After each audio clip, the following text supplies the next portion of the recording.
تاسو ته چې کله بېچیني وي، ډپریشن وي، انزایټي وي او په پلین کوچ کې کینئ د ډبګرۍ په طرف روان شئ، هلته کې تاسو ته څه شی درکړي؟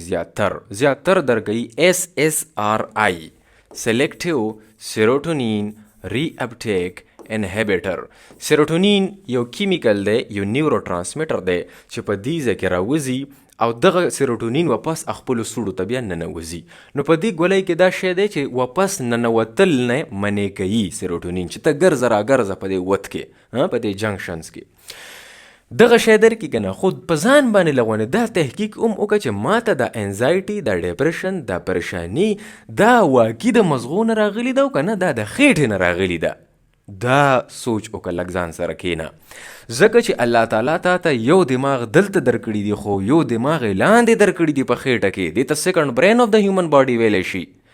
دا فرسٹ برین، دا سیکنډ برین، دلته کې تا ته الله تعالی درکړي دي 86 بلین نیورونز، 86 ارب نیورونز یې دلته درکړي دي او 50 کروړه نیورونز یې دلته درکړي دي. دې ته ویلی شي سینټرل نروس سیسټم، دې ته ویلی شي انټریک نروس سیسټم. او د دوی دواړو ډیره کلکه رابطه ده. دی رور دی، دی خور ده. دا رور د خپلې خور ته روزانه ټلیفونونه کوي، څه وخوړلو، منګکانو دوايي وخوړله، ښه وکه ولټئ. دا ورته ټلیفون کوي، څه وخوړلو، یاره ښه ښسته کورني ماستې وخوړلو، ښه زه ښه خبره صحیح چلېږه، زه صحیح ده وکړه. دا ټلیفون کوي دلته نه. چې کله دلته نه مسله راشي، ډسټربنس راشي، نو په دې ځای تیاره راځي، او چې کله په دې ځای کې تیاره راله بیا په دې ځای کې مسله راځي. نو دې ته ویلی شي ګټ برین اکسس. ګټ څه ته ویلی شي؟ دې ټول پیپ ته ګټ ویلی شي، د خولې نه شروع شو تر لاندې پورې. خو زیاتر ګټ چې کوم دی دا د کولمو دپاره استعمالیږي دا ټکی، او برین مازغه او اکسس مطلب دغه ټول پوره یو کنیکشن. نو د مزغو او د خېټې د یعنی د کولمو ډیر درون کنیکشن دی، او دا چې کم ټلیفون تار استعمالوي د دې کنیکشن دپاره هغې ته ویلی شي ویګس نر. دا یو تار دی، دا ډیر لوی تار دی. د مزغو نه لاندې راغلی دي 12 جوړې تارونه راغلي دي، 12 جوړې دي، یعنی 40 تارونه لاندې راکوز شوي دي د مزغو نه. او په دې کې یوه جوړه داسې ده چې دا ټولو کې لویه ده، او هغې لوی جوړې ته ویلی شي ویګس نر. دا دغه جوړه ده چې په دې په ذریعه باندې دا رورو خپلې خور ته دلته لاندې ټلیفونونه کوي چې دا سړی څه کوي، دا څه خوري، دا څه شی څکي. لاندې خو تا ته څه مسله خو نشته، څه زخم خو نه دی لګېدلی. او چې کله دلته مسله جوړه شي بیا رور خفه شي. او که چېرې رور ته مسله راله، دا سړی جګړې کوي، غوسې کوي، ګرځي نه بهاره، په مزغو یې تیاره ده، څه پریشاني ده، څه ټینشن دی ورته. نو بیا ته نه خور ته پوس کوي چې دا ویلې ته خو پریشانه غوندې یې، یاره پته نشته، بس لنجه جوړه ده په کور کې، بس دا ځای راتنګ شي، د دې ځای نه وینه هم لاړه وي ټوله. دلته که دا ډایجیشن ودرېدلی وي، او دلته کې بول هیبټ چې کوم دي، دا کولمه حرکت کوي، په مخ باندې خوراک بوځي، بیا چې غټې کولمې ته هغه مواد راشي، ویکټ جوړېدو کې مسلې راشي دلته، ځکه چې خور یې خفه شوه د رور د وجې. دې ته ګډ برین اکسس ویلی شي. خو پس ماډرن ریسرچ کې به دې ته به نوم بدلو اوسه، دې ته به وایو مایکرو بایوټا ګټ برین اکسس. دا مایکرو بایوټا ورسره ما ولې واچولو؟ مایکرو بایوټا الله تعالی هر انسان ته په خېټه کې د بیکټیریا د مایکرو ارګانیزمز فارم جوړ کړی دی، چې دا والی دا به تاسو ته ډېر ښه کارونه کوي. ستا په خېټه کې 100 کربه نه زیات بیکټیریا پرتی دي چې دا ستا دپاره کارونه کوي، او ستا دا مازغه چې کار کوي دا د دې بیکټیریا د وجې کار کوي. دې ته مایکروبایوم ویلی شي. نو په دې رابطه کې د دې رور خور په رابطې کې د دې بیکټیریا ډېر لوی لاس دی. په دې ځای کې چې دا کم 100 کربه بیکټیریا پرتی دي، د دې زما په موډ کې، زما په خوشحالۍ، په خفګان کې، زما په نظام انهضام کې څنګه لوی لاس دی. دا نری کولمه کولاوه کې بل ورځ مې ورننویستي وي، نن مو بیا ورننه باسمه. تاسو چې دې نری کولمې ته ورننوځئ، په دې کې بوزغلی دی، په دې کې ویلې لګېدلي دي، دغه ویلې را کولاو کوي. دا چې ته څنګه را کولاو کې، نو دې کې چې دا کم سره سره سیلونه تاسو ته ښکاري، دا ډېر مطلبي سیلونه دي. دا یو دې ته ویلی شي انټیروکرومفین سیلز. دا ډېر قیمتي سیلونه دي. دا خو تاسو ته نه ښکاري. انټیروکرومفین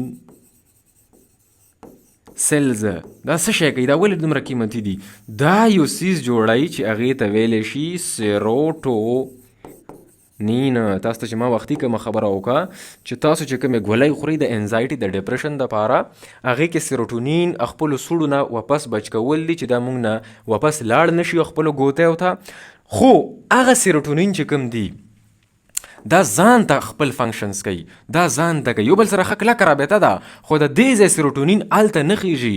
او دا خبره یاد ولرئ چې سیروټونین چې کوم دی صرف 10% دلته جوړیږي. ګوره باقي چې کوم دی 90% سیروټونین دا په کولمو کې جوړیږي. ګوره دا کولمو کې جوړیږي، خو د یو بل سره کلک په رابطه کې دي. خو دا سیروټونین هلته نه ځي. دا سیروټونین هلته کې ځي چې کله انسان ته ولټۍ ورشي، زړه یې خراب شي. هغه بیا دلته کې په دې ځای باندې په دې ایریا کې لګي.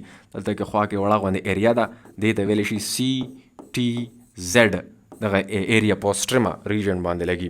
په دغه ځای باندې چې کله دی ولګي دې ته وومیټنګ سنټر ویلی شي. او دغه سیګنل بیا لاندې ورکوي چې ته انټي پیرسټالسیس مومنټ شروع کړه، معدې ته ووایي. او معده اوس چې ته کله معدې ته خوراک ور اچوې لاندې، نو دې کې یو عمل کېږي په خوراک لاندې تلو کې، هغې ته پیرسټالسیس ویلی شي چې دا ایریا ورته کولاوه کا، دا د کولاوه کا، دا ورپسې تنګه کا، نو دا خوراک به لاندې کوز شي. اوس به دا ایریا تنګه کې، دا لاندې به ورته کولاوه کې، نو خوراک به بیا په لاندې کوز شي. دغسې په لاندې روان ده. دې ته ویلی شي پیرسټالسیس.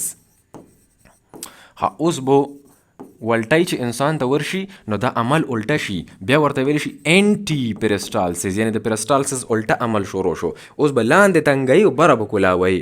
نو چې د لاندې نه د ایریا تنګه که بره د کولاوه که، نو خوراک د لاندې نه راوچت شو پاسو. اوس به ورته دا بیا تنګ اوس به دا کولاوه کې، د خوراک بیا نه راوچت شو، نو مونږ هغه مواد راوغورځوو، الټۍ ورته ویلی شي. دا چې کوم پروسس دی دا د CTZ ریجن نه کنټرول کیږي په دغه ځای کې. خو انټیروکرومفین سیلز دا فیکټري ده، په دې کې سیروټونین تیاریږي. خو د سیروټونین د تیارو دپاره به څوک سیګنل ورکوي، څوک به ورټکوي. د انټیروکرومفین سیلز ته به څوک دروازه وایي، څوک به ورته وایي بیکټیریا به ورته دروازه وایي. څه چل به کوي؟ ولې بیکټیریا ډېر کارونه کوي، دا ډېر میټابولایټس تیاروي، ډېر کیمیکل تیاروي. خو یو کیمیکل پکې ډېر اهم دی چې هغې ته ویلی شي شورټ چین فیټي ایسیډز. دا سامان چې کله دی تیار کړي، دغه سامان دی ته دروازه ووهي چې ځئ که نه تاسو خو اوده پراته یې، سیروټونین جوړوئ که نه. نو سیروټونین چې کله ډېر جوړ شي، ښه مضبوط جوړ شي، ښه برابر جوړ شي په دې کولمو کې، سیروټونین لاندې څه کار دی؟ سیروټونین لاندې کار دی بول مومنټ، د کولمې حرکت. نو د کولمې حرکت صحیح روان وي، هاضمه هم صحیح روانه وي، او ویکټ هم صحیح جوړیږي. نو انسان په ریس کې خامخا خپله تقاضا وکړي که نه، باتروم ته لاړ شي. دا دی جسٹ بیکاز آف د سیروټونین اور جسٹ بیکاز آف د انټریک نروس سیسټم فنکشن. دی په دې ویګس نر باندې بره سیګنل پاس کوي چې موږ ټیک ټاک یو، هېڅ مسله نشته، د لاندې سیسټم ښه برابر روان دی. نو پاس هم سیروټونین بیا راوځي، هغه خپل سیروټونین چې کوم دی، ډوپامین، سیروټونین، هغه ټول خپل نیورو ټرانسمیټرز ښه برابر راوځي. خو که چېرې لاندې مسله راله یا بره مسله راله، یا فار ایگزامپل موږ به ووایو چې سټرس رالو، انسان پریشانه دی، جګړه یې وکړه، یا اگزام دی، تاسو چې کله پرچې وي یا مسابه انټرویو وي، نو د شپې ستاسو خېټه داسې خرابه غوندې نه شي، بار بار هسې باتروم ته ځي، هسې کچه کچه تقاضا کوي، خېټه لوز موشن دي شي. دا ولې دا ځکه چې سټرس راغلی دی، ستا په مزغو کې پریشاني ده، ټینشن دی درته، فوکس یي. په دغه دوران کې ستا په جسم کې راوځي کورټیسول هارمون. کورټیسول هارمون چې کله راوځي ستا په جسم کې، دغه کورټیسول هارمون لاندې کولمو ته راځي، او په دې کولمو کې چې کم د دې کولمو حرکت دی، هغه کله تیز کی او کله سلو کی، کله تیز کله سلو. نو انسان ورسره هغه نظام اخراج ډسټرب شي. نو ځکه د انټرویو یا د سختې پرچې په موږ باندې خوف دی، سبا ګرانه پرچه ده، یا به چېرته به پیشي کومه، نو هغې د وجې موږ ته بیا د تقاضې حاجت راشي د هغې نه مخکې. دا ولې ده؟ د کورټیسول د هارمون د وجې. نو چې کله بره کیمستري بدله شي، نو لاندې ورسره ماحول بدل شي. دغې د وجې خلکو ته د IBS، د کانسټیپیشن، د ډایریا دا هم راغلي دي.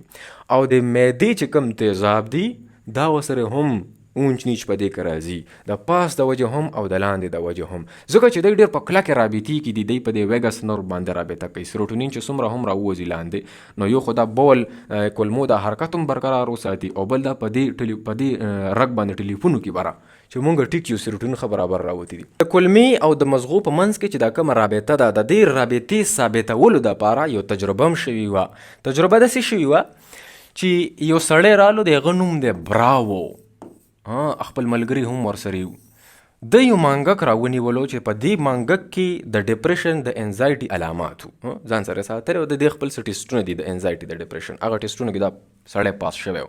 نو دا دغه بېچینۍ علامات وو پکې.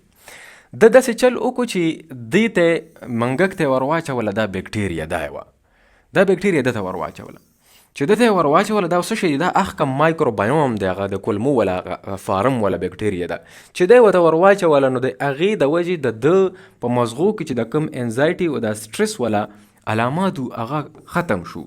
28 ورځو پورې ده به مسلسل دته دا اچول، دا اکسپریمنټ 28 ورځو پورې روانو. نو په دې منګک کې دغه سټرس لږ غوندې راکم شوی و. بیا یو بل کار وکړو، بیا یې و چې اوس راځئ لکه یو بل کار کوو. په دې منګک کې هم دغه رابطه راغلې ده د مزغو نه لاندې کولمو ته چې کوم ویګس نرو دی. کینچي راواخیستله او دا ویګس نرو یې کټ کړو، دا زه کټ کوم او بیا یې دغه بکټیریا دې ته واپس ور واچوله. خو اوس مونږ دلته دا ویګس نرو کټ کړی دی، دا نشته دی، یعنې د مزغو او د کولمې رابطه مونږ کټ کړې ده.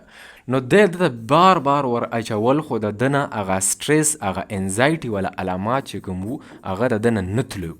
نو بیا دا ثابته شوه چې دا د مزغو او د دې کولمو په منځ کې دا چې کومه رابطه ده د دې ډېر اهم کار دی. نو لحاظه چې کومو خلکو ته د آی بی ایس یا د خېټې مسلې دي نو دا 80% خبره وي، شک وي یا امکان وي چې دته به بره د مزغو سټرس انزایټي دغه سیچویشن به هم په ده کې راځي. او کومو خلکو ته چې سټرس یا انزایټي وي نو بیا هم زیات چانس وي چې د دغه خلکو به د معدې چې کم تیزاب دي دې کې به اپ ډاون راځي، او دغه خلکو چې کوم بول مومنټ دی یعنې د کولمو دغه حرکت دی نو دغې کې به ډسټربنس راځي او د دغې د وجې به دا یا کله خېټه خرابه وي یا به د کانسټیپیشن وي یا به دته آی بی ایس د مسلې راځي، اریټیبل بول سنډروم. کله خېټه خرابه ده بهیږي او کله سخته شي، لکه هغه وي که نه کانسټیپیشن او ډایریا په یو ځای باندې روان وي، کله دا وي کله دا وي، دې ته اریټیبل بول سنډروم ویلی شي. نو دا مسلې د دغه سټرس ته وجې راځي او که چېرې په لاندې په خېټه کې مسله راله هغې د وجې بیا بره سټرس راځي. لحاظه د دغې فارم خیال به ساتي. ګوډ پری بایوټکس پکار دي مونږ ته. دا څه شی دی؟ دا هغه خوراک دی چې کوم به دغه فارم لاندې استعمالی. د ټول فارم ته د 100 کربه بکټیریا ته ویلی شي پرو بایوټکس، دا فارم دی. او دغه پرو بایوټکس چې کوم خوراک استعمالوي هغې ته ویلی شي پری بایوټکس. نو که یو انسان خوراک کې مسله وي، خوراک یې ټیک نه وي، نو هغې د وجې دته دا سټرس وغیره هم راتللی شي. دې ته ویلی شي ګټ برین اکسس. دا چپټر ما دا لیکچر ما په اردو کې کړی و خو پښتو کې مې نه و کړی. نو د دې پسې چې کوم لغونده ډیزیز دي نو هغې نه مخکې دا ګټ برین اکسس ضروري و، ځکه موږ نن دا ډسکس کړو. تھینک یو ویری مچ. ګورئ وسونه ابراهیم افیشل یوټیوب چینل.